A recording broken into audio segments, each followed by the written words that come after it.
नमस्कार दोस्तों, मैं विनोद कश्यप और आप सभी लोगों का अनबाउंड इंडिया में स्वागत है। और हम जो है ये मार्च 2025 है और होली का जो है वो वातावरण हमारे आमने-सामने है। और होली के बारे में मैं कह दूँ कि होली के आते ही जो मौसम है उसमें एक अजीब-सी जो है ना वो रंगत हमको महसूस होती है। विंटर जो है अपने आखिरी चरण में होता है और समर का आगाज़ होता है। तो प्रकृति अपना पूरी तरीके से नए स्वरूप में आने की कोशिश करती है, कोशिश कर रही होती है, तो उसका असर हमारे शरीर के भी ऊपर पड़ता है। लेकिन होली और हमारे बीच का जो संबंध है, वो किस तरीके का संबंध है? क्या उसकी विशेषता है? पौराणिक जो हमारे पास जो बातें हैं, वो किस तरीके की हैं? और वैदिक काल में जो है, ये किस तरीके से मनाई जाती थी? उसके बाद में होली का स्वरूप क्या रहा? कृष्ण का होली से क्या संबंध है? होली के साथ एक होलिका दहन की भी क्या एक कथा जुड़ती है। इसके अलावा चलते-चलते जब हम और आगे आएँगे, तो मुगलों तक भी आती है ये होली और ऐसा इतिहास में प्रमाण मिलते हैं कि मुगल भी होली खेला करते थे। लेकिन एक दूसरा एस्पेक्ट अब ये भी है कि मुगल जिस समय होली खेल रहे थे, उससे पहले वो मंदिरों को भी तोड़ रहे थे और ख़ास तौर पर कृष्ण के मंदिरों को तोड़ रहे थे। तो ये विरोधाभास क्या है? होली का पूरा इतिहास क्या है? क्या बातें हम समझने की कोशिश करेंगे। हम आपको सीधे लिए चलते हैं इस समय शिमला, जहाँ शिमला यूनिवर्सिटी में प्रोफ़ेसर विवेकानंद तिवारी जी हमारा इंतज़ार कर रहे हैं, हम उनको जोड़ते हैं और सीधा जो है उनसे बात करके हम समझने की कोशिश करेंगे कि होली क्या है? विवेकानंद जी आपका पूरा स्वागत है अनबाउंड इंडिया में और होली की विशेष तौर पर आपको शुभकामनाएँ। जी, बहुत-बहुत आभार, धन्यवाद। जी। आज की चर्चा जैसा कि मैंने बताया है कि होली के ऊपर है, तो आपके हुँ, साथ हम चर्चा शुरू करें। हम ये जानना चाहेंगे कि होली का जो एक पौराणिक वो है एस्पेक्ट है, वो क्या है? और अगर हम पौराणिक स्थिति की बात करें तो वैदिक काल भी हम लोगों के सामने है। वैदिक काल में होली किस तरीके से खेली जाती थी? क्या उसका प्रभाव था, स्वरूप था, रंग था? हमारे दर्शकों को ज़रा बताइए। होली का जो विवरण हमें प्राप्त होता है, वो वैदिक काल से मिलता है। जी, ऋग्वेद में और सामवेद में विशेष रूप से इसका वर्णन किया गया है और जी। रंगोत्सव और बसंत का विशेष उल्लेख जो है ऋग्वेद और सामवेद में किया गया है। और उसके बाद के कालखंड में भी अनेक ग्रंथों में, पुराणों में, उपनिषदों में भी होली के स्वरूप और होली का विवरण हम प्राप्त करते हैं। इसके साथ-साथ कई अभिलेख भी मिले हैं, जिसमें होली का विवरण प्राप्त होता है। इसे सिंधु घाटी सभ्यता से भी जोड़ा जाता है। सिंधु घाटी सभ्यता के उत्खनन में ऐसे अनेक प्रमाण मिले हैं, जिसमें होली उत्सव मनाने का उसमें साक्ष्य प्राप्त होता है। विंध्य एक मिनट क्षेत्र मैं में भी आपको यहाँ पर जी, एक मैं यहाँ पर थोड़ा-सा इंटरप्ट करूँगा मैं। हमारे दर्शकों को ये थोड़ा-सा एलैबोरेट करके बताइए सर कि मोहनजोदड़ो की जो खुदाई है उत्खनन में, उसमें होली के किस तरीके के प्रमाण मिले हैं? क्या सील मिली है या कुछ और क्या मिला है? मोहनजोदड़ो और हड़प्पा की खुदाई में कुछ ऐसे जो है कलाकृतियाँ मिली है, जिसमें रंग रंगों का जो है उस पर लेपन जो है प्राप्त हुआ है, जिस पर जो है विद्वानों ने, विशेषज्ञों ने ये अनुमान लगाया है कि यह जो है होली पर्व का जो है उल्लास का जो है ये कलाकृति बनी हुई है। उसके साथ तीसरी शताब्दी ईसा पूर्व विंध्य के पहाड़ियों में जो है रामगढ़ एक क्षेत्र है, वहाँ पर भी जो है ये जो है प्राप्त होता है, खुदाई से जो है अभिलेख प्राप्त होता है, जिसमें होली का विवरण होता है। उसके साथ ही हम देखेंगे कि अनेक मंदिरों में जो चित्रकारी की गई है, उसमें भी होली का विवरण प्राप्त होता है। माघ ने भी 750 ईस्वी में जो है पिचकारी का विवरण जो है देता है। इस प्रकार से होली का एक जो है ऐतिहासिक स्वरूप है, जिसकी शुरुआत वैदिक काल से होता है। यह एक विशुद्ध रूप से प्रकृति के प्रति मनुष्य की कृतज्ञता का पर्व था। उस समय तक नए फसल आ जाते थे और उस फसल को जो है एक यज्ञ के रूप में भी देखा जाता था और नवाष्टि यज्ञ कहा जाता था। पके जो जो फसल पहला होता था उसको उसमें हवन के रूप में डालकर जो है देवताओं को अर्पित किया जाता था। और वैदिक काल में आप जब देखेंगे कि होली का जब वातावरण, जैसा कि आपने भूमिका में लिया, ये प्रकृति में स्वयं एक उल्लास पैदा होता है। आप देखेंगे कि गेहूं की बालियों में पीला पीला पुष्प, उसी समय जो है आम के बौरे भी खिल जाते हैं। अनेक प्रकार के फूल रंगों से जो है पृथ्वी आच्छादित हो जाती है, मादकता फैला रहता है। पृथ्वी एक नवविवाहिता दुल्हन की तरह सज जाती है इस मौसम में।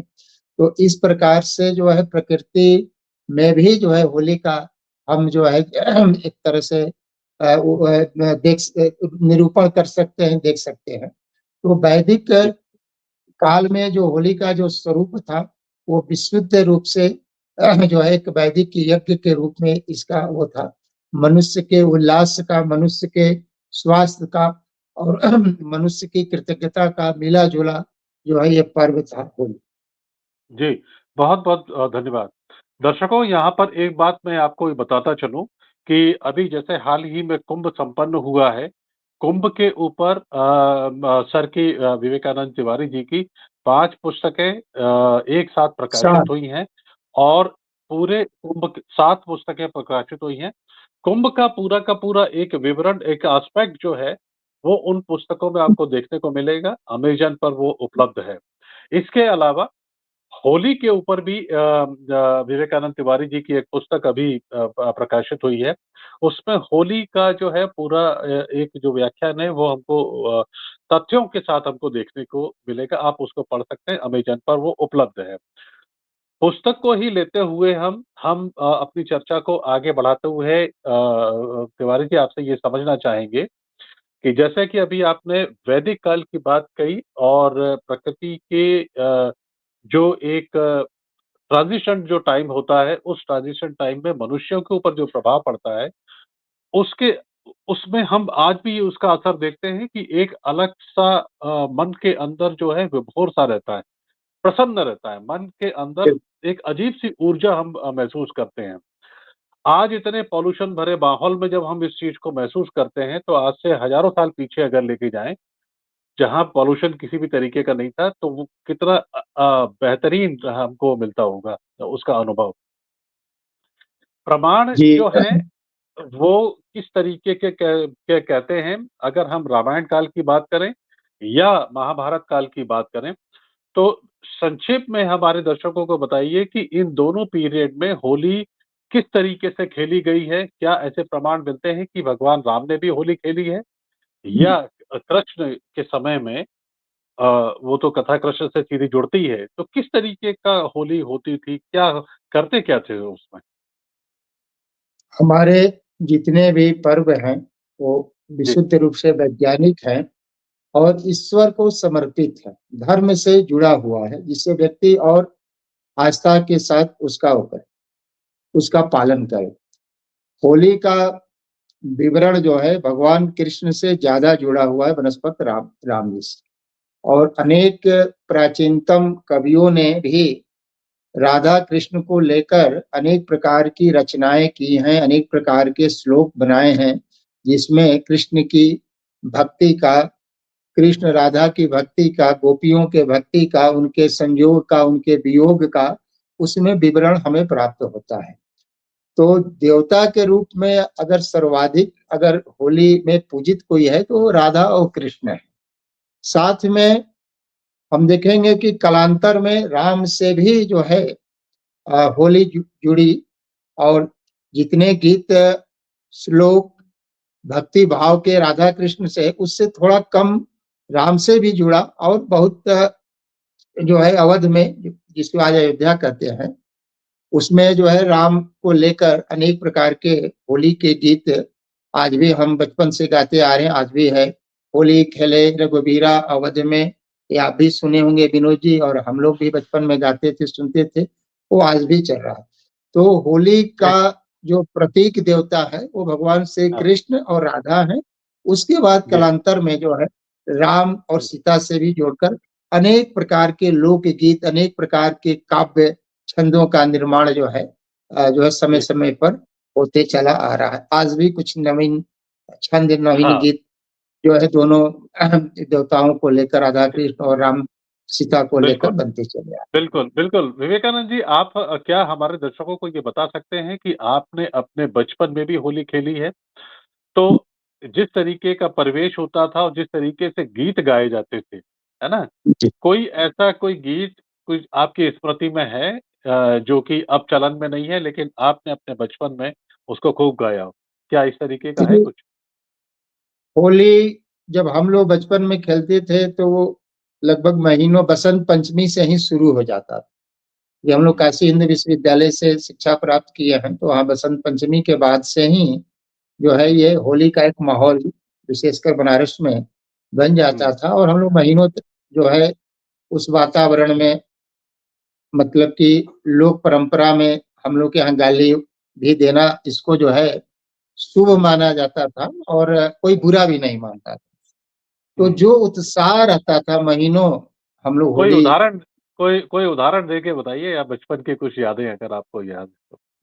बचपन में तो हम लोग ज्यादा नटखटी करते थे, और दूसरे के घर में कुछ फेंक देना, उनके किवाड़ जो है बंद कर देना, उनकी कुछ हाँ, चीजों को लेकर सम्मत में डाल देना, गीत क्या है ना। गाते थे हमारे दर्शक ये जानना चाहेंगे गीत क्योंकि में बनारस की तो बात निकली है ज्यादा तो वो गीत में तो कुछ ज्यादा यही जो समूह में गाया जाता था, होली खेले रघुबीरा अवध में, ये गीत समूह में जो है लोग इसको गाते हुँ, थे। उसके बाद अनेक प्रकार के गाली वाली गीत भी होती थी, हाथी छुटोली हाँ। वाली भी गीत कुछ होती थी कुछ जो है। कुछ याद है किस अब तरीके की याद तो होती थी? अभी एकाएक नहीं आ रहा है बचपन का, लेकिन वो हाँ, जो उत्साह हम लोगों में था बचपन में, हुँ, हुँ। वह उत्साह आज के युवा पीढ़ी में हम लोग वो नहीं देख रहे हैं। और आज वो का उत्साह जैसा, डिफरेंट टाइप का है। जी, आज जो अब वो युवा है वो अलग महीनों तरीके का से तो है। वो है नहीं। हाँ, और हम लोग हाँ, के बचपन में ज्यादातर, जी। और आप वैदिक काल में देखेंगे, रामायण काल में देखेंगे, तो हुँ, जो होली के रंग होते थे वो पुष्पों से बनाया जाता था, अलग अलग पुष्पों हाँ, से, विशेषकर गुलाब के पंखुड़ियों से बनाया जाता था। और जी। वो प्राकृतिक रंग होता था जो आपके शरीर पर और गाल पर लगाने से हाँ, जो है हाँ, व्यक्ति विपरीत का असर नहीं स्वास्थ्य करता। में वृद्धि होता था, उसका करेक्ट। मानसिक जो है शांति भी हाँ, उसे प्राप्त होती थी, और कोई ये बात तो हानि सही नहीं है। होता था। आज ये जो है रंग जो है 100% केमिकल युक्त आ रहा है, जिसका जो है बिल्कुल। त्वचा पर के साथ साथ हुँ, अन्य तरह के रोग भी जो है वो लगाने से उत्पन्न हो रहा है। तो बिल्कुल सही बात है। पहले के होली के रंग में और अब हुँ, के होली के रंग में जमीन आसमान का अंतर है। पहले का होली मनुष्य के जी, स्वास्थ्य से जुड़ा हुआ था, अभी का जो बिल्कुल। रंग है मनुष्य के स्वास्थ्य को बिगाड़ने से जुड़ा हुआ है। तो ये बिगाड़ने से जुड़ा हुआ है। जो जो स्वरूप था होली का, हुँ, उस हुँ, हुँ। होली के स्वरूप से आज हम भटक गए हैं। भटक गए। चलिए हम अपनी चर्चा को वापस पीछे की तरफ लेके चलते हैं और हम आपसे ये जानना चाहेंगे कि ये होली पहली बार कब खेली गई? क्या ऐसा हमको प्रमाण मिलता है?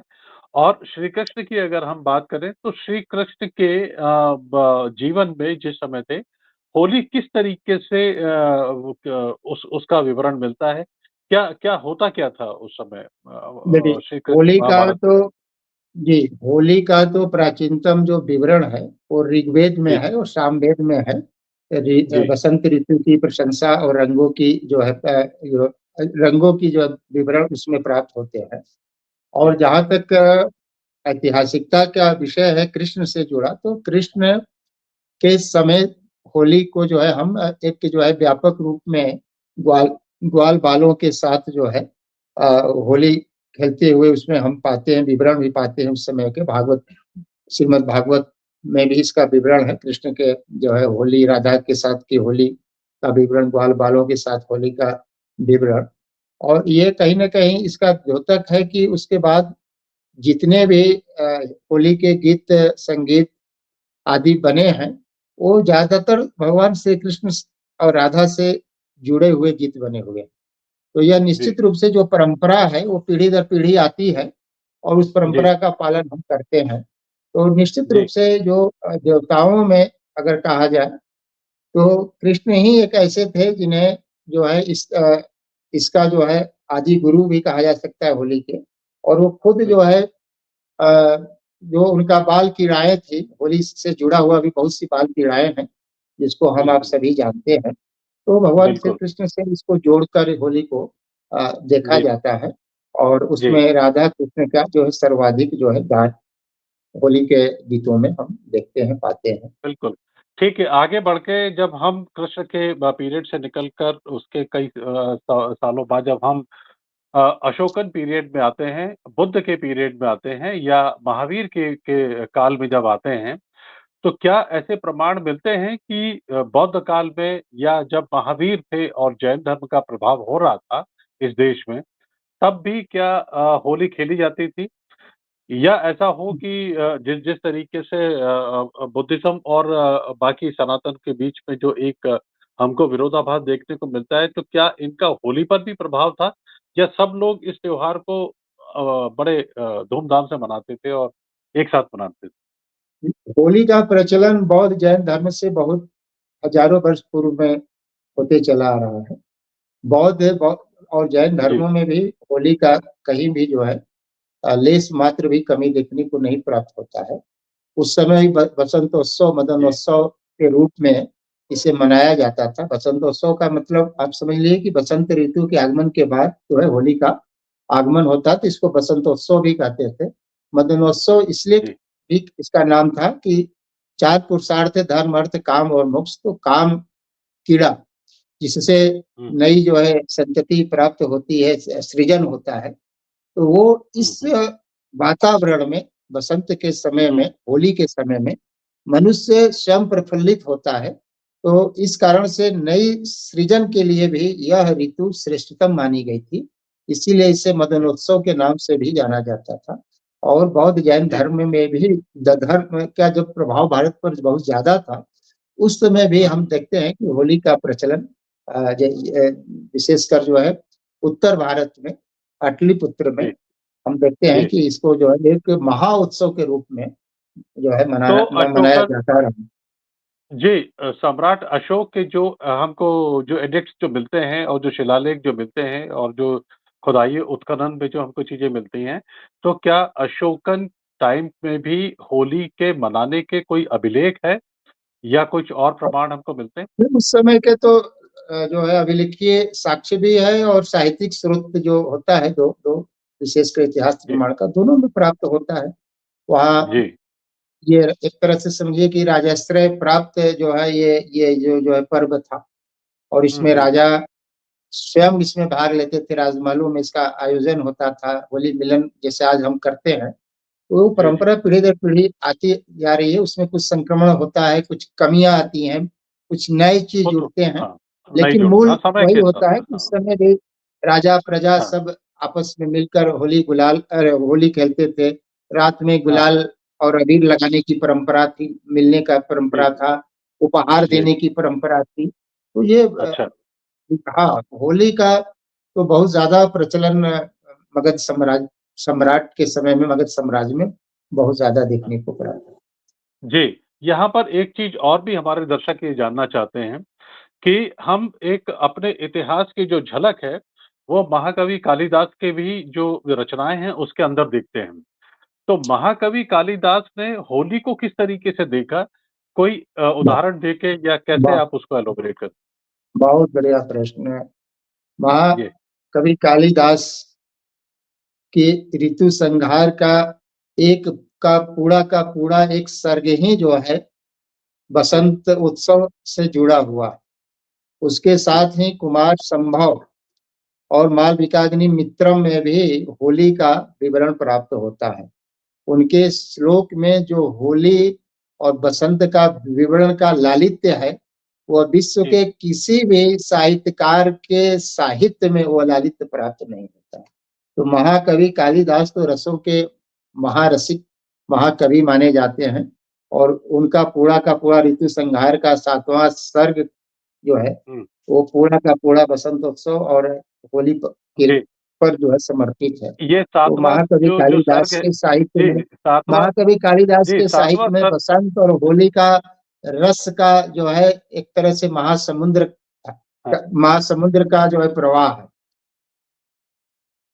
कुछ लाइनें अगर आपको याद हो तो हमारे दर्शकों को श्लोक है, बताइए कि क्या कहना चाह रहे थे, श्लोक उसका उसका में मतलब। श्लोक है जी, उसके, श्लोक मुझे याद नहीं है। जी, श्लोक हाँ, तो ऋतु संहार जी। में कोई भी गूगल पर भी सर्च करेगा तो देख सकता है। कहना क्या चाह रहे थे वो? किस तरीके से उन्होंने ऋतुओं की और जो उस समय जो मनुष्यों के ऊपर जो असर होता है ऋतुओं का, किस तरीके से एलॉबरेट किया था उन्होंने? क्या समझाया? महाकवि कालिदास न केवल कवि थे बल्कि एक हुँ, तरह से बहुत बड़े वैज्ञानिक भी थे। तो ऋतुओं का जी। मनुष्य के मन मस्तिष्क और शरीर पर क्या प्रभाव होता है, किस ऋतु में मनुष्य हुँ, में जो है किस प्रकार का परिवर्तन आता है, उनके पूरे साहित्य में पढ़ने के बाद ये सब मतलब उद्घाटित होता है। और लगता है कि जी, ये व्यक्ति न केवल शास्त्रकार है बल्कि बहुत बड़ा हुँ, वैज्ञानिक भी है। उनके पढ़ने से जो है उनके जी, ग्रंथ को देखने से पढ़ने से जो है जो ऋतु का जी, परिवर्तन और उस परिवर्तन का व्यक्ति के मन मस्तिष्क शरीर पर क्या प्रभाव पड़ता है, इसका जी, विस्तृत विवरण उनके ग्रंथों में प्राप्त जी। कालिदास से निकलकर हम अब आगे बढ़ते हैं और आपसे ये समझने की कोशिश करेंगे कि होली जो है, वो पूरे भारत का एकमात्र ऐसा त्योहार है, जिसको अलग-अलग रूपों में, अलग-अलग शक्लों में मनाया जाता है। तो क्या ये पूरे भारत की जो लेंथ एंड ब्रेडथ है, उत्तर, दक्षिण, पूर्व, पश्चिम, इसमें होली पूरी तरीके से मनाई जाती थी या कोई पार्ट्स ऐसे हैं जहाँ होली नहीं मनाई जाती? है। नहीं, होली कमेश पूरे भारत में जो है अलग अलग नामों से कहीं ज्यादा कहीं कम मनाया जाता हुँ, था। हुँ, जैसे उत्तर प्रदेश में होली के नाम से होली मनाई जाती है और हुँ, लठमार होली हुँ, उत्तर प्रदेश के वृंदावन मथुरा हुँ, बरसाना का लठमार होली बहुत ही प्रसिद्ध है। हुँ। बिहार में इसको होली बोला जाता है। आप कभी लठमार वैसे होली में शामिल हुए हैं? नहीं, लठमार होली में तो हम शामिल नहीं हुए हैं। लेकिन कपड़ा अच्छा। बनारस में कपड़ा फाड़ होली होता है, मतलब सब कपड़े फाड़ देते हैं, तो विद्यार्थी काल में उसमें हम सम्मिलित जरूर हुए। अब मेरी फाड़ा दूसरे का, अब मेरा भी फटफट है। हाँ, बनारस का जो है कपड़ा फाड़ होली है, बहुत हाँ, प्रसिद्ध है। बनारस की मस्ती की तो क्या कहना है, वो तो एक अलग ही जी, रूप में हमको देखने को बसंत मिलता है। पंचमी से ही वहाँ एक महीना पूर्व से ही तैयारी बनारस में और बिहार हाँ, उत्तर प्रदेश में एक माह हाँ, पूर्व से ही होली की तैयारी शुरू हो जाती है। हाँ, बसंत उसकी पंचमी उसकी के क बाद से ही सम्मत, हाँ, सम्मत हाँ, गाड़ वो दिया जाता है। उसका उसका जी इंतज़ार होता है बाकायदा कि क्या जी करना जी है, पूरी योजना बनती है जी और जी। लक्ष्य निर्धारित होते हैं कि किसके ऊपर जो है वो होली का हमला होना है हाँ ना? जी जी ये सब चीज़ें। जी। अच्छा, होली की अगर हम बात करें उसी तरह हाँ, से फकुआ बोलते हैं, आसाम में जो होली को फकुआ बोलते हैं, है ना। जी, उसी प्रकार दक्षिण भारत में भी अलग अलग नामों से होली करते हैं। मध्य प्रदेश छत्तीसगढ़ में करते हैं, महाराष्ट्र में जो है फागुन हाँ, पूर्णिमा, हाँ, पंचमी के नाम से जानते हैं। गोवा में भी जी, अलग से मनाया जाता है। ऐसे अलग जी। अलग जगहों पर जो है होली का विवरण प्राप्त होता है। क्या पंजाब ऐसे में होला प्रमाण मोहल्ला, हाँ, पंजाब में होला होला मोहल्ला। मोहल्ला के नाम से, पंजाब में जी, जी, होला जी, मोहल्ला के नाम से होली खेलते हैं। उसके बाद बिल्कुल। खड़ी होली होती है, कुमायूं गढ़वाल में उसको खड़ी होली बोलते हैं। हुँ, हुँ, हुँ। योसांग मणिपुर में जो है 5 दिन तक चलता है। योसांग मणिपुर में भी होली मनाया जाता है, जिसको योसांग नाम से जानते हैं। डोल जी, जात्रा जी। पश्चिम बंगाल में जो होली हम हुँ, मनाते हैं उसको डोल जात्रा के नाम से जानते हैं। हुँ, सांगला बिल्कुल। होली हिमाचल प्रदेश में जो है हुँ, काफी किन्नौर एक जिला है, उसमें ये बड़ी हुँ, प्रसिद्ध होली है। काफ़ी कहने का प्रसिद्ध बिल्कुल। तात्पर्य है कि हाँ, अलग अलग ढंग से हुँ, थोड़े हुँ। परिवर्तन के साथ पूरे देश में अलग अलग नाम से होली का त्योहार बड़े जी, हर्षोल्लास पूर्वक मनाया दक्षिण जाता है। भारत नाम उसका द अलग हो सकता है। दक्षिण भारत की अभी आपने बात की, तो क्या ऐसे प्रमाण मिलते हैं कि जब चोला साम्राज्य था यहाँ पर, उनमें किसी तरीके का अभिलेख या कोई संदर्भ इसमें आता है होली मनाने का? हाँ, चोल राजवंश तो विशुद्ध रूप से आप समझिए कि वैदिक परंपरा को मानने वाला राजवंश था। और बिल्कुल। अनेक प्रकार के वो मंदिर निर्माण कर कर जो है उसमें हुँ, सनातन धर्म के आस्था को पुष्ट करने का काम किया। तो जी। यहाँ उत्तर भारत से ही आचार्यगण जो है हुँ, विद्वानों को चोल राजवंश में आमंत्रित कर कर वहाँ हुँ, हुँ, स्थापित किया गया था। उनको भूमि दिया गया था जिसको अग्रहार बोलते थे। अग्रहार हुँ, भूमि हुँ, माने कि लगान मुक्त भूमि दिया गया था। तो हुँ, हुँ, यहाँ की परंपराएं निश्चित रूप से जो यहाँ की परंपराएं थी वहाँ भी जो है हुँ, वो हुँ, परंपराएं गई और उस हुँ, हुँ, परंपरा का जो वाहक जो थे ये उत्तर हुँ, भारत हुँ, के ही जो है आचार्य विद्वान ब्राह्मण थे।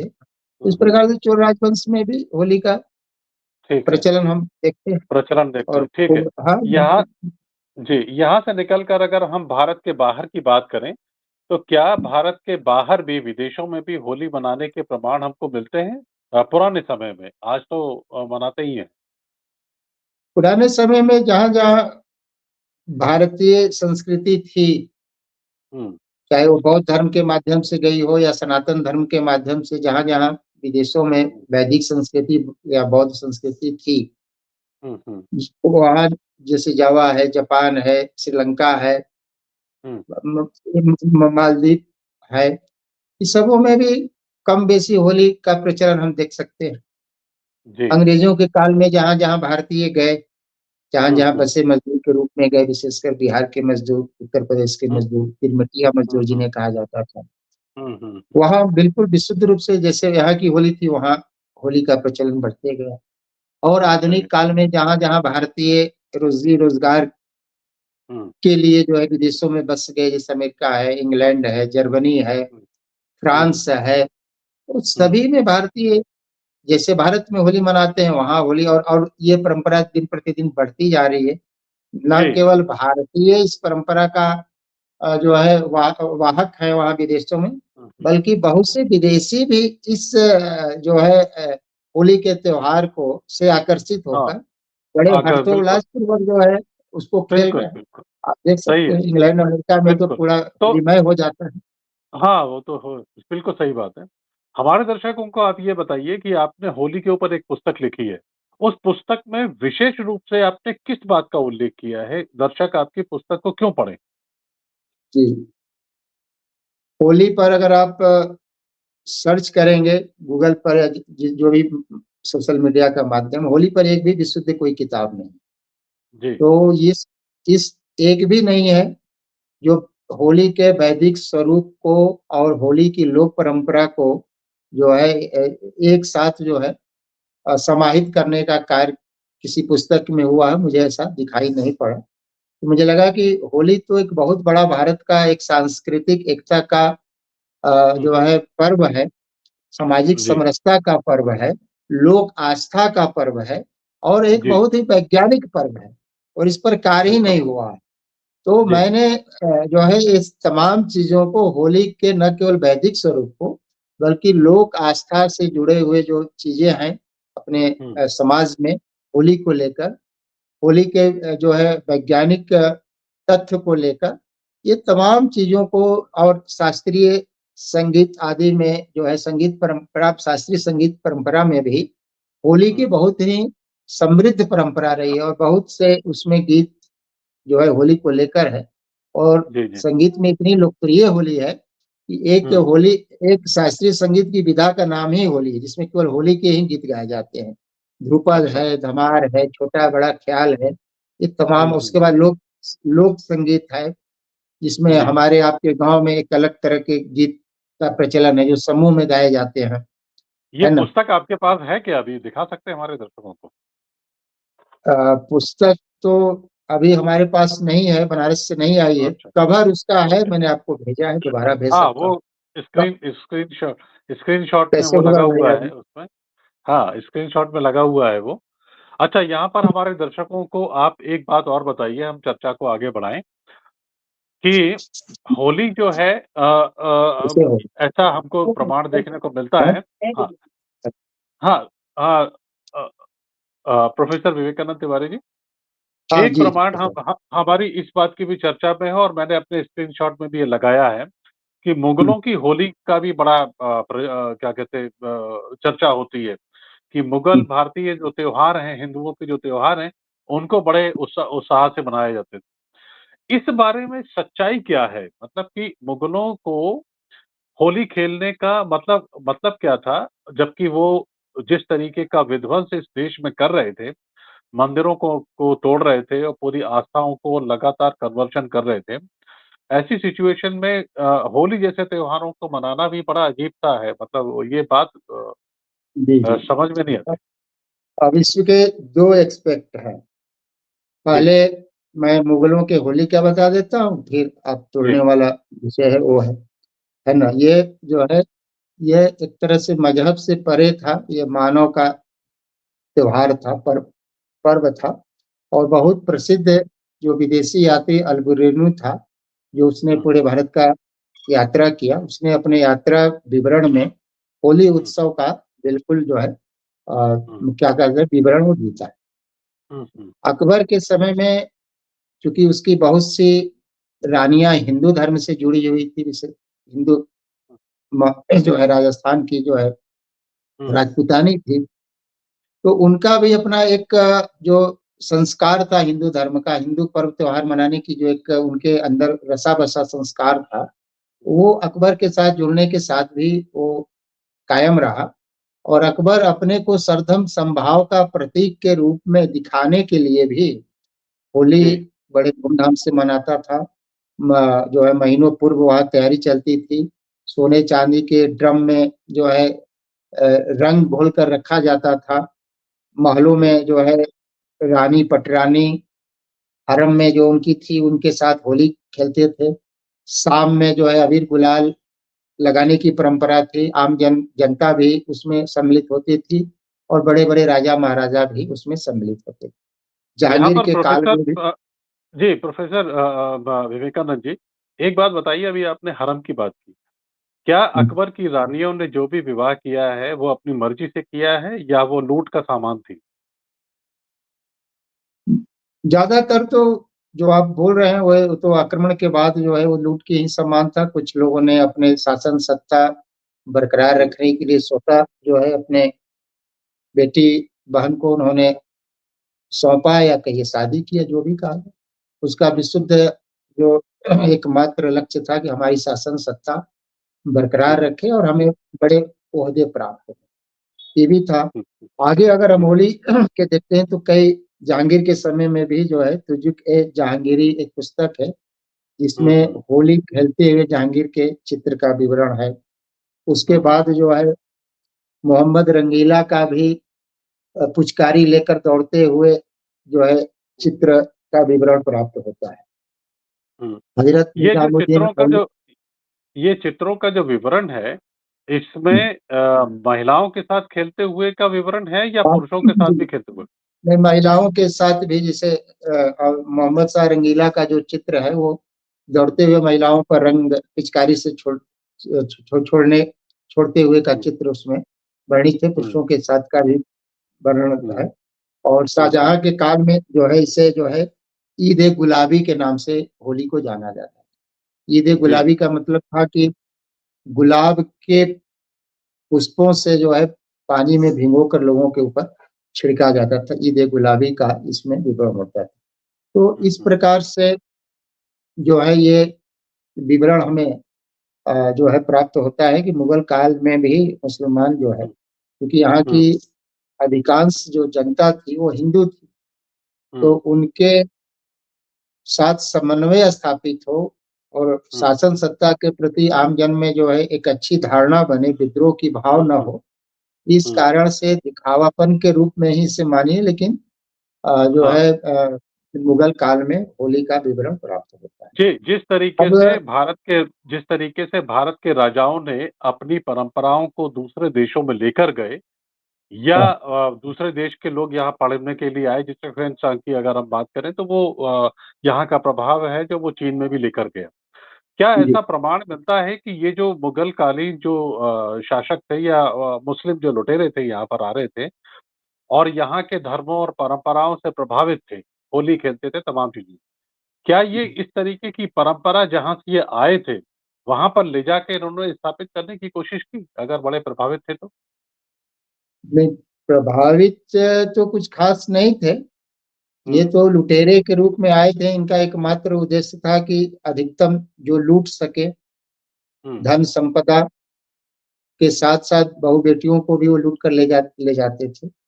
और वो कोई इस्लाम जो है कोई धर्म नहीं, धर्म तो एक ही है, सनातन है। वो कबीलाइयों का एक गिरोह कह लीजिए, और जो बिल्कुल कबीलाइयों की परंपरा होती है उसी का निर्वहन इस्लाम में होता है। उनके बिल्कुल। यहाँ जो, पर जो अगर हम यहाँ से निकलकर औरंगजेब तक अगर आते हैं, जी तो ऐसे ऐसे बहुत सारी चर्चाओं में और जो है ये लोग औरंगजेब का बचाव करते हुए दिखते हैं कि उसने मंदिरों में दान दिए हैं, मंदिर बनवाए हैं, और वो हिंदू जो पर्व हैं उनको भी बड़े उससे मनाया जाता था। ऐसी सिचुएशन में ये जो मथुरा का जो माधव मंदिर है, जो कृष्ण मंदिर है, किसी ज़माने में पूरे उत्तर भारत का, पूरे देश का सबसे बड़ा एक आस्था का केंद्र था, और जिसकी जिसकी ना तो जिसकी पौराणिक एक अपनी महत्ता भी थी, और उसके साथ-साथ सांस्कृतिक भी उसकी महत्ता थी। लेकिन इन्हीं लोगों ने उस मंदिर को तोड़ा, न केवल तोड़ा, वो जो परंपरा है उस वो किसी तरीके से आगे ना बढ़ पाए, ये भी सुनिश्चित किया। ऐसी सिचुएशन में जब ये बात कही जाती है कि मुगल भी जो है आपका त्योहार मनाया करते थे, ये कहाँ तक जो है वो ठीक हमको जान पड़ती है? तर्क क्या है इसके देखिए पीछे? देखिए, जो इतिहास लेखन हुआ है भारत में, वो बड़ा ही जी, विद्वेषपूर्ण और बहुत ही भ्रामक, और जी, भारतीयों में हीन भावना पैदा करने के उद्देश्य से किया गया। और जी, छोटी बातों को बड़े स्तर पर जो है वो दिखाया गया। जी। वैसे तो वैसा है नहीं। म- कृष्ण मंदिर न केवल आस्था का केंद्र था हिंदुओं के, बल्कि वो हुँ, हुँ। इतना अप्रतिम था कि संसार में उस समय उस लेवल का कोई दूसरा मंदिर देखने को प्राप्त नहीं होता। जी। 1117-18 में पहली बार महमूद गजनवी ने उसको लूटा, हुँ, तोड़ा, जो है महीनों वहां अत्याचार हुआ। और उसके बाद जब वो मंदिर को देखा, हुँ, इतिहास में वर्णन है, तो वो उसने कहा कि इस मंदिर को बनाने में कम हुँ, से कम 100 करोड़ दिनार, दिनार का मतलब होता है स्वर्ण मुद्राएं, हुँ, 100 करोड़ जो है मुद्रा खर्च करने पर इस तरह का मंदिर भी नहीं, तो भी नहीं बन सकता है। और हुँ, हुँ, बहुत मजे हुए, और माहिर कारीगर हुँ, इसको बनाने में लगे, तो 200 वर्ष में भी नहीं बना पाए। ये महमूद गजनवी का। उसके बाद बिल्कुल। भी इस मंदिर को 3 बार तोड़ा गया। और जहां तक हुँ, औरंगजेब की बात आपने कहा, औरंगजेब ने 1670 में खुद उसको न केवल तोड़ा, बल्कि वहां के छोटे बड़े जितने भी मूर्तियां थी उसको आगरा में ले जाकर बीबी के हुँ, मकबरे के सीढ़ी के हुँ, नीचे जो है उसने वो उसको लगाया और मूर्तियों को। चुनवा दिया। हाँ, तो और न केवल उसने इस तरह का कुकृत्य किया, बल्कि होली खेलने पर भी उसने प्रतिबंध लगा दिया। और साथ ही यमुना नदी के आसपास जो शमशान घाट थे, जो दाह संस्कार हिंदुओं का होता था, जो जी। संस्कार था, उस पर हुँ। भी उसने प्रतिबंध लगा दिया। तो इस तो सर प्रकार यहाँ पर से। एक बात, और जी, जी, यहाँ पर एक बात निकल कर आती है। तो ये जो दावा और ये जो एक बचाव होता है मुगलों का और खासकर औरंगजेब का, कि वो बड़ा सहिष्णु था और होली बड़े ही तबीयत से खेला करता था, खूब हर्षोल्लास से। ये कौन लोग थे औरंगजेब के साथ, जो एक तरफ अपने लोगों को लूटता हुआ भी देख रहे थे, और अपनी महिलाओं को और खुद भी जो है वो और औरंगजेब के साथ जो है वो होली भी खेल रहे थे। क्या-क्या थे? इस तरीके के लोग क्या हमारे बीच में आज भी मौजूद हैं? बहुत बढ़िया आपने प्रश्न किया। देखिए, उस समय भी जो मैंने जो बात रखी है, वो जी, उस समय के जो दरबारी उनके कवि थे, या फिर जो उनके साथ के लोगों ने जो अपना विवरण लिखा है, उस विवरण में सब चीजें स्पष्ट है कि उसने प्रतिबंध लगाया, उसने जो है होली पर प्रतिबंध लगाया, उसने जो है दाह संस्कार पर प्रतिबंध लगाया। आज जी, भी भारत में अधिकांश जो है, विशेषकर जिन्हें वामपंथी इतिहासकार कहा जाता है, वो इसी जी। विधा के माहिर हैं और जी। इसी विधा से वो जी रहे हैं। वो अपनी आत्मा बेचकर देश की संस्कृति को बर्बाद करने में, यहाँ के समाज को विच्छेद करने में अपनी पूरी ऊर्जा आज भी लगाए हुए हैं। मुझे तो लेकिन लगता है कि ये वही लोग थे जो आज वामपंथी के रूप में यहाँ जी पर उन्हीं हमारे बीच में। जी, जी उन्हीं के वंशज मान सकते हैं, उन्हीं हाँ, के वंशज, जो उनका क्योंकि काम ये ही था। कैसे, एक बात मतलब पूरी दुनिया में इस तरीके का कहीं आपको उदाहरण देखने को नहीं मिलता है। एक तरफ आपके आंगन के दूसरी तरफ जहाँ मारकाट मची हो और मंदिरों को तोड़ा जा रहा हो, वहीं दूसरी तरफ जो है आपके त्योहार भी खेले जा रहे हैं। ये कौन से लोग थे? किस तरीके के लोग थे जो इस तरीके के जो लुटेरे हैं उनके उनका साथ दे रहे थे अपनी जान बचाने के लिए, और अपनी जान बचाने के लिए ना केवल अपना जो वैभव है वो भी उसके चरणों में डाल रहे थे, और अपने घर की जो इज्जत है, बहू-बेटियाँ हैं, उनको भी सौंप रहे थे। ये हरम का जो कॉन्सेप्ट है, ये हरम का कॉन्सेप्ट जो है, अगर हिंदू इस बात को समझे तो इससे स्थिति स्पष्ट होती है कि हरम का मतलब जी होता क्या है? जी। हरम उर्दू शब्द है जिसको रनिवास बोल सकते हैं, जिसमें रानियां, पटरानियां, उपरानियां, हुँ, रखैल आदि रखा हुँ, जाता था। उसका भी क्रम था, है ना। हुँ, जो मुख्य रानी थी उनके लिए अलग महल था, उनके लिए अलग स्थान था। हुँ, इस तरह हुँ, की जो हरम की व्यवस्था थी उसमें हजारों महिलाएं रखी जाती जी, थी जी, और ज्यादातर बाई फोर्सली बलात् उनको वहां रखा जाता था। रखा जाता था, और बिल्कुल, जी, और होली पर्व जो है वो लोक हुँ, आस्था और लोक परंपरा से जुड़ा हुआ पर्व है। जो भी हिंदू बिल्कुल, सनातनी थे वो मनाते थे और बिल्कुल, संक्रमण काल में भी मनाए, कम या बेसी मनाए। तो बिल्कुल, एक नया नैरेटिव जो है सेट करने के लिए, ये दिखाने के लिए कि मुगल बड़े सहिष्णु थे, हुँ, सरधम समभाव के जो है वो पोषक थे। हुँ, गंगा जमुनी संस्कृति एक हुँ, नया शब्द, इसका कोई मतलब ही नहीं होता है। गंगा और जमुनी संस्कृति की आप उनसे, हाँ, ये एक हाँ, नया हाँ, नैरेटिव हुँ, समाज में दिग्भ्रमित करने के लिए जो है ये बिल्कुल, दिया गया। और बिल्कुल, जब देश ही नहीं रहेगा हुँ, तो फिर इस तरह का नैरेटिव का क्या मतलब होगा। आप कहीं क्या भी मतलब रह जाएगा? जो हाँ, ना देख ना।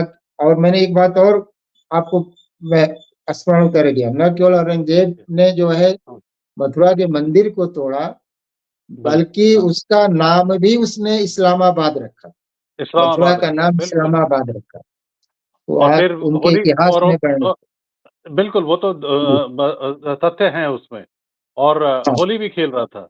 मतलब बड़ा हाँ अजीब अजीब है। ख़ैर जी, बहरहाल तो जी हमारा विषय आज का जो है वो यही था कि होली को पूरी तरीके से इस एस्पेक्ट में समझना है कि होली कैसी होती है, कहाँ-कहाँ होती है वैदिक काल में, और उससे पहले होली कैसी थी।